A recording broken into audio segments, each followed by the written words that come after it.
आइए महत्वपूर्ण समाचार ब्रेकिंग न्यूज के रूप में प्रस्तुत करें।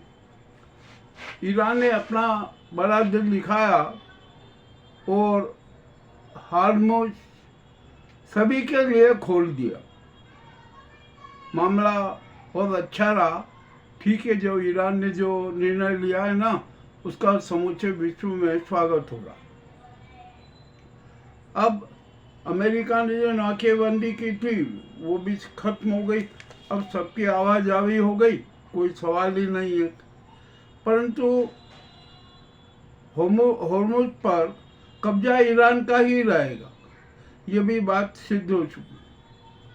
चले ठीक है, युद्ध समाप्ति के लिए वार्ता जो दूसरे दौर की होने वाली है, संभवतः रविवार को यह वार्ता हो सकती है इस्लामाबाद में।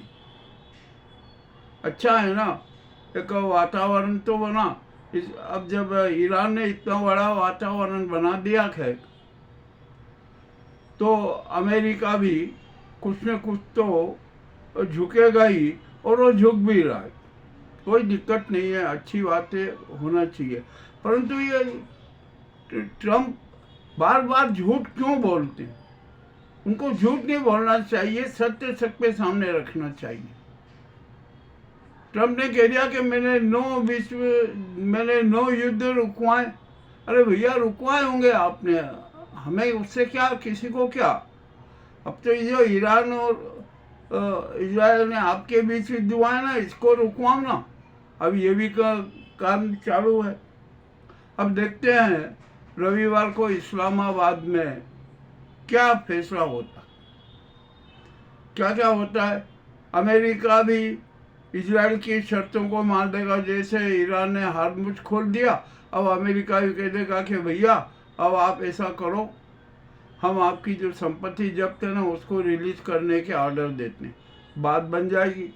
और दूसरी बात, ट्रम्प ने फिर बोला, झूठ, कितना बड़ा झूठ बोला कि ईरान इस बात पर सहमत हो गया है कि वो 400 किलो जो प्यूरिफाइड यूरेनियम वो अमेरिका को दे देगा। ये बात गलत है, ये झूठ है। ईरान ने भी इसका खंडन कर दिया कि हमने ऐसा कोई प्रपोजल नहीं दिया और हम हमारा परमाणु कार्यक्रम निरंतर जारी रखेंगे।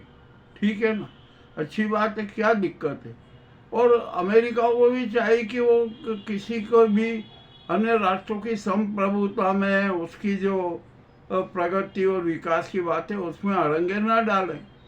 अब देखते हैं क्या होता है, क्या नहीं होता है। अब ये रविवार को ही देखते हैं शांति वार्ता में क्या क्या रिजल्ट आते हैं, क्या क्या परिणाम आते हैं। अब यहाँ पर ट्रम्प ने नाउ पर भी दबाव बनाया, तो नाउ ने भी लेबनान में 10 दिन के लिए युद्ध विराम की घोषणा कर दी। अब कहीं बीच में ऐसा ना हो कि वो युद्ध विराम तोड़े, ये भी इस बात का भी ध्यान रखना पड़ेगा। अब ये सारा कंट्रोल तो ट्रम्प के हाथ में रहेगा। ट्रम्प को नाउ को कंट्रोल में रखना पड़ेगा कि यदि आपने युद्ध विराम तोड़ा तो अच्छा नहीं होगा, ये बात भी कहना चाहिए। अब देखते हैं क्या होता है।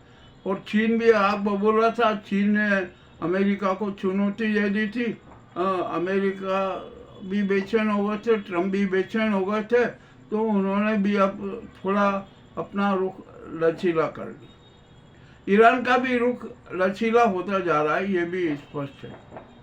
अब बात तो बनी जाएगी। ये युद्ध विराम है ना, होना ही चाहिए अनिवार्य रूप से, ये बहुत जरूरी है।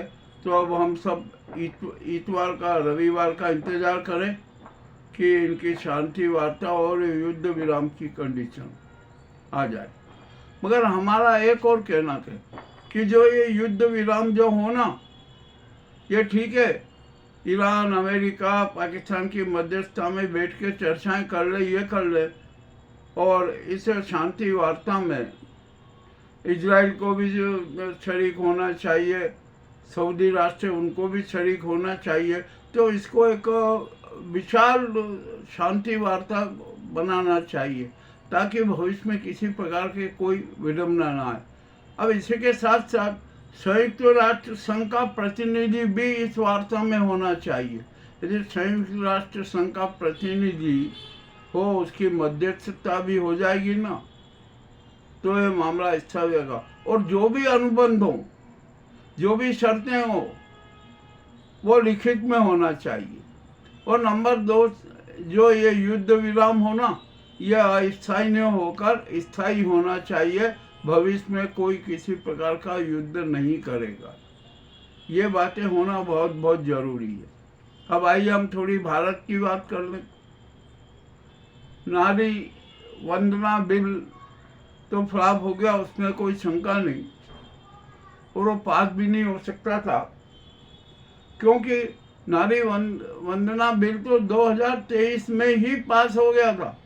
3 साल होने आ गए, किंतु मोदी सरकार ने 33% महिला आरक्षण को मूर्त रूप नहीं दिया। और जब ये बिल गिरने की स्थिति हो गई, संविधान संशोधन हो नहीं सका, तो उन्होंने गजट पब्लिकेशन करके महिला आरक्षण बिल को लागू कर दिया। भैया, जब बिल पहले से ही स्वीकृत था तो विशेष सत्र बुला के उस पर चर्चा करने की जरूरत क्या थी? परंतु ये खेल बहुत दूसरा था। हम आपको इसके बारे में और विवरण देंगे। अब यहाँ पर दूसरा एक सवाल आता कि परिसीमन का। परिसीमन में बहुत बड़ा खेला होने का अंदेशा लग रहा है, ऐसा हमें पता चल रहा है। तो जो परिसीमन आयोग है ना, केंद्रीय परिसीमन आयोग भी बने और राज्य परिसीमन आयोग भी बने, मगर उसमें ऐसा ना हो कि ये भाजपाई लोग आ जाए। उसमें भी कोई बहुमत वाली स्थिति नहीं होना चाहिए। हर दल का प्रतिनिधि होना चाहिए राज्य परिसीमन आयोग में, और केंद्र में भी पूरा बैलेंस होना चाहिए।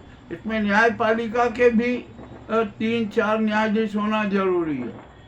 लोकसभा अध्यक्ष और राज्यसभा अध्यक्ष तो रहेंगे ही, और कुछ भाजपा के सांसद रहेंगे, कुछ सभी विपक्षी दलों के सांसद भी रखना पड़ेंगे। यानी एक परिसीमन आयोग अच्छा व्यवहारिक होना चाहिए। और परिसीमन है ना, 2011 की जनगणना के आधार पर नहीं होना चाहिए। परिसीमन तो 2027 की जनगणना के आधार पर होना चाहिए। ये बात उठाई जा रही है और ये जनता भी कह रही है। यदि सच्चा परिसीमन करना है ना, तो 2027 की जनसंख्या के आधार पर परिसीमन करवा। अब यहाँ पर राहुल गांधी ने आज संसद में जादूगर ये और बहुत अच्छी बातें कही, बड़ा रोमांटिक भाषण दिया मोदी को लेते हुए, ये भी बड़ी अच्छी बात है। परंतु इसी के साथ साथ एक कितना शातिर खेल हुआ। राहुल गांधी इधर भाषण दे रहे थे और लखनऊ हाईकोर्ट ने राहुल गांधी के खिलाफ FIR दर्ज करने और इन्वेस्टिगेशन करने के आर्डर दे दी। अब देखते हैं कांग्रेस इसको सुप्रीम कोर्ट में कैसे चुनौती देगी, इस आदेश को क्या होगा, ये बात की प्रक्रिया है, अब देखते हैं। हाँ, मगर ये प्रतिशोध और डर की भावना और पूर्वाग्रही भावना से तो काम किया जा रहा, इसमें भी अब कोई शंका नहीं है। ये भी सारी बात स्थिति बहुत स्पष्ट हो गई। और अब तो हमारे देश की जनता है ना, एक बहुत बड़ा